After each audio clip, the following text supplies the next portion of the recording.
दोस्तों नमस्कार। मैं हूं डॉक्टर सीबी सिंह और दोस्तों आज मैं बहुत ही इम्पोर्टेंट ऐसी बात करने वाला हूं जो एक्चुअली एक सफल डेयरी फार्मर को जानना बहुत ज़रूरी है। तो वो कौन सी ऐसी 5 बातें हैं जो एक सक्सेसफुल डेयरी फार्मिंग में बहुत ही इम्पोर्टेंट हैं। तो इस वीडियो को अंत तक देखें। और दोस्तों मैं आपको हमेशा बोलता हूं कि एक्चुअली डेयरी फार्मिंग, जब आप डेयरी फार्मिंग की बात करते हैं तो हम लोग कोई मशीनों के साथ डील नहीं कर रहे होते हैं। हम लोग हमेशा एक लाइफ सिस्टम, एक लिविंग सिस्टम के साथ डील करते हैं। तो हमें बहुत ज़्यादा केयरफुल होने की आवश्यकता है। अदरवाइज़ वही फिर होता है कि आप मिल्क प्रोडक्शन लेने के चक्कर में कई बार हमारे एनिमल्स को ख़राब कर लेते हैं। तो दोस्तों वो कौन सी 5 बातें हैं, मैं आप इस वीडियो को अंत तक देखें और इस वीडियो को देखें कि मैं कौन सी 5 बातों का यहाँ पे बात करने वाला हूँ। वो कौन सी 5 बातें हैं जिनको आपको ध्यान में रखना चाहिए। या तो आप डेयरी फार्मिंग में ऑलरेडी हैं या फिर आप डेयरी फार्मिंग की शुरुआत करने वाले हैं, ये दोनों के लिए बहुत इंपॉर्टेंट हैं। या फिर आप ऑलरेडी बहुत सालों से डेयरी फार्मिंग कर रहे हैं लेकिन फिर भी आप अपने डेयरी फार्म को एक बार आप ये 5 बातें वहाँ पे इम्प्लीमेंट कर रहे हैं या नहीं, आप अपने आप को चेक कर सकते हैं। तो लीजिए, पहली जो इम्पोर्टेंट बात है वो है पहला पॉइंट जो है वो है डीवर्मिंग या पेट के कीड़ों की दवाई। क्या आप रेगुलर उसकी डिवर्मिंग कराते हैं एनिमल्स की या नहीं। तो दोस्तों कभी भी आप देखना, जब भी आप एनिमल्स को देखते हैं, जो मिल्किंग एनिमल्स हैं या आप बाहर से लेके आते हैं, तो सबसे पहला एक सफल डेयरी फार्मिंग में जो स्टेप होना चाहिए वो है उसकी डिवर्मिंग या पेट के कीड़ों को मारना। क्योंकि अगर आप डिवर्मिंग नहीं कराएंगे तो जो पेट के कीड़े हैं वो कई तरह से आपको नुकसान पहुंचाएंगे। एक तो वो एनिमल को कमज़ोर करते जाएंगे और अगर वो और ज़्यादा आप लापरवाही वहाँ करेंगे तो वो धीरे धीरे करके दूसरे ऑर्गन्स को भी डैमेज करेंगे। और जो कुछ भी आप उसको खिला पिला रहे हैं तो वो न्यूट्रिएंट्स को भी उपलब्ध नहीं होने देंगे एनिमल्स को। तो पहला कदम हमारा होना चाहिए डीवर्मिंग, बहुत इंपॉर्टेंट है। आप डीवर्मिंग कैसे करानी है, कौन सी दवाई यूज़ करनी है, कब कब कराना है, इसके लिए मैंने एक सेपरेट वीडियो बनाया हुआ है। मैं उसका एक लिंक डालूंगा यहाँ पे डिस्क्रिप्शन बॉक्स में, तो आप वहाँ पे जाके देख सकते हैं। तो पहला पॉइंट है डीवर्मिंग। सेकेंड है वैक्सीनेशन। वैक्सीनेशन यानी टीकाकरण। ये टीकाकरण आप याद रखिए, टीकाकरण ऐसी बीमारियों के विरुद्ध में किया जाता है जिनका इलाज नहीं है। जिन बीमारियों का इलाज नहीं होता उनको हम पहले से रोकथाम के लिए हम टीकाकरण करते हैं या वैक्सीनेशन करते हैं। जैसे मैं आपको बताऊं तो जैसे एफएमडी है, एचएस है। एफएमडी मतलब खुरपका मुंह पका है, एचएस मतलब गलघोंटू है। ये कुछ बीमारियां ऐसी हैं जो एक बार अगर एनिमल्स को लगती हैं तो उसके बाद वो सारी उम्र उस प्रोडक्शन लेवल पे नहीं आ पाता जो वो प्रोडक्शन आपको दे सकता था। तो इनसे बचाव बहुत इंपॉर्टेंट है, तो उसका वैक्सीनेशन करवाइए। वैक्सीनेशन बहुत इंपॉर्टेंट है, टीकाकरण बहुत इंपॉर्टेंट है। ये आसानी से उपलब्ध हो जाता है। आप अगर गवर्नमेंट हॉस्पिटल्स में जाएंगे, वेटनरी डॉक्टर के पास जाएंगे, या हमारे आप जो जो वहाँ पे मिल्क सोसाइटीज़ हैं आप वहाँ पे भी आपको अवेलेबल हो सकता है। तो आप जाइए और किसी भी तरीके से वैक्सीनेशन जरूर करवाइए।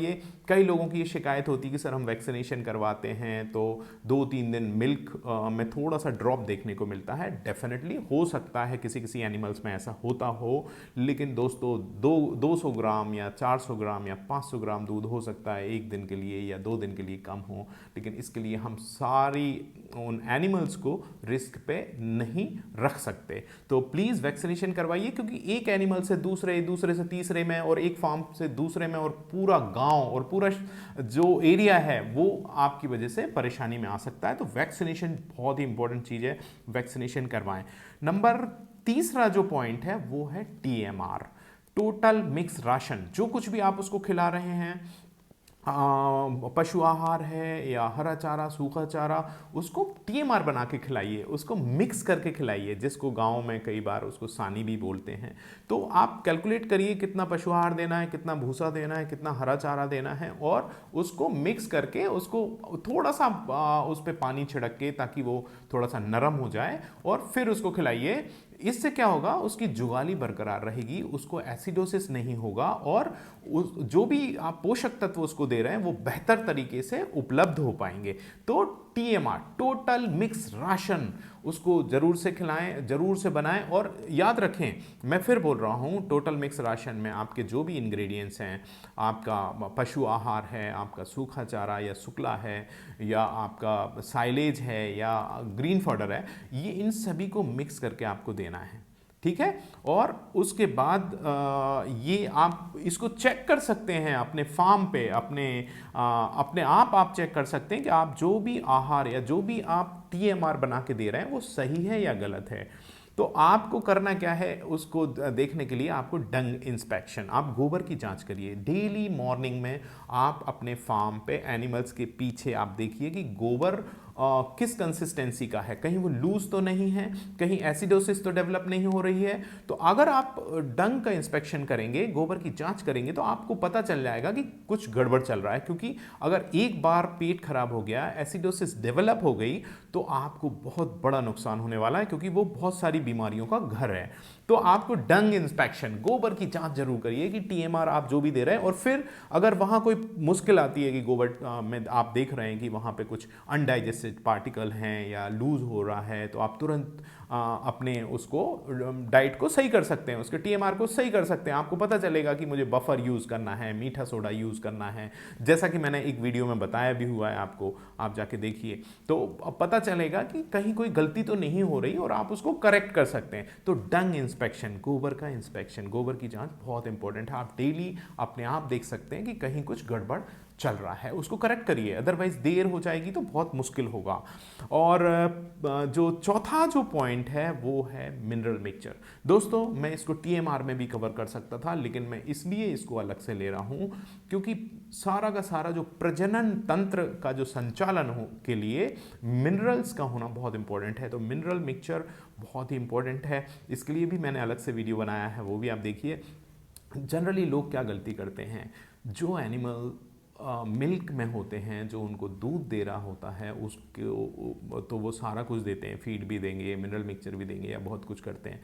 लेकिन जो एनिमल्स मिल्किंग में नहीं होते या ड्राई हो जाते हैं, उनके साथ कहीं ना कहीं हम थोड़ी सी लापरवाही कर जाते हैं। तो दोस्तों याद रखें, मिनरल्स की रिक्वायरमेंट उसको सारी उम्र होती है, लेकिन जब वो मिल्किंग में होता है तो अब उसको कुछ ज़्यादा रिक्वायरमेंट होती है। और इसका सीधा इम्पैक्ट आपको मिल्क प्रोडक्शन पर नहीं दिखेगा, इसका इम्पैक्ट आपको प्रजनन तंत्र पर दिखेगा कि आपका जो पशु है वो सही समय पर गर्मी में आ रहा है या नहीं, या वो गाभिन होता है या नहीं, या फिर वो कहीं बार बार रिपीट तो नहीं हो जाता। तो इन सब चीज़ों की रोकथाम के लिए, इन सब चीज़ों को सुचारू तरीके से चलाने के लिए ज़रूरत होती है उसको मिनरल मिक्सचर की। तो एक अच्छा सा मिनरल मिक्सचर, बहुत ज़्यादा हाई फाई जो आजकल जो मार्केट में अननेसेसरी उसमें बहुत सारी चीज़ें मिक्स करके जो शायद आवश्यकता भी नहीं होती, उसको यूज़ करके उसको कॉस्ट बढ़ा के उसको सेल कर रहे हैं, मेरे ख्याल से वो ठीक नहीं है। आप एक मतलब या तो BIS टाइप 2 हो या NDDB की रिकमेंडेशन के हिसाब से एरिया स्पेसिफिक मिनरल मिक्सचर हो, उसका उपयोग करें, ताकि वो आपको कॉस्ट वाइज भी थोड़ा सस्ता पड़े और उसका इफेक्ट सही हो, इम्पैक्ट सही हो, अननेसेसरी ओवरडोजिंग भी ना हो। तो दोस्तों इजीली अवेलेबल होता है, आप देखें जो सहकारी जो समितियां हैं वहाँ पे आसानी से मिल जाता है। आप उसको रेगुलरली यूज़ करें, इसको रेगुलर यूज़ करें। और पांचवा है सबसे इंपॉर्टेंट पॉइंट जो मैं बोलने वाला था, सबसे इंपॉर्टेंट पॉइंट जो पांचवा पॉइंट है वो है रिकॉर्डिंग। आपके बही खाते, आपके बिजनेस का हिसाब किताब। दोस्तों बगैर हिसाब किताब के, बगैर बही खाते के, आप देखें किसी भी छोटी से छोटी किराने की दुकान पे भी चले जाएं तो उसके पास भी एक रजिस्टर होगा, वो भी आवक जावक उसमें नोट करता है और पता करता है कि मुझे घाटा हो रहा है या फ़ायदा। तो हमारा भी जो डेयरी का जो धंधा है वो भी एक बिजनेस की तरह है। तो उसको भी जब आप स्टार्ट करते हैं या चलाते हैं तो आप लोग रिकॉर्ड रखिए। रिकॉर्ड कौन कौन से रखने हैं? सबसे पहला रिकॉर्ड है प्रोडक्शन का रिकॉर्ड, कि मिल्क कितना हुआ है, उसका फैट क्या है, उसका SNF क्या है। और दूसरा जो पॉइंट है वो है उसका रिप्रोडक्शन का जो हिसाब किताब, मतलब दूसरा जो रिकॉर्ड है वो है रिप्रोडक्शन, मतलब उसके प्रजनन तंत्र का, कब वो हीट में आई, कब आपने AI करवाई और कब दोबारा वो हीट में आने वाली होगी। तो ये सारी चीज़ें आप उसका डेट अगर रखेंगे तो आपको मैनेजमेंट में बहुत ईजी हो जाएगा। तो प्रोडक्शन, रिप्रोडक्शन या हेल्थ का रिकॉर्ड, हेल्थ का, कब बीमार हुआ, कब उसको फीवर आया, कब आपने कौन कौन सी मेडिसिन दी, कितना आपने उस पर खर्चा किया। और लास्ट जो एक रिकॉर्ड और जो रखना है, तीसरा जो रिकॉर्ड होगा वो होगा एक्सपेंसेस का। आपने कितने का फीड खिलाया, कितना लेबर लगा, कितना आपने मेडिसिन यूज़ की, तो सारा आपको इनकम का भी पता होगा, खर्चे का भी पता होगा। तो सबसे बेस्ट आपको ये तीनों रिकॉर्ड आपको रखने हैं। इससे आप देखेंगे, आप डायग्नोज कर पाएंगे कि आपके फार्म पे कहाँ कहाँ प्रॉब्लम्स चल रही हैं और उनको किस तरीके से आप दूर कर सकते हैं। तो दोस्तों मुझे उम्मीद है आपको ये वीडियो पसंद आया होगा, और ज़्यादा से ज़्यादा इस वीडियो को शेयर करें, इस चैनल को सब्सक्राइब करें ताकि हम ज़्यादा से ज़्यादा लोगों तक पहुंच सकें। थैंक यू दोस्तों, thank you very much, best of luck.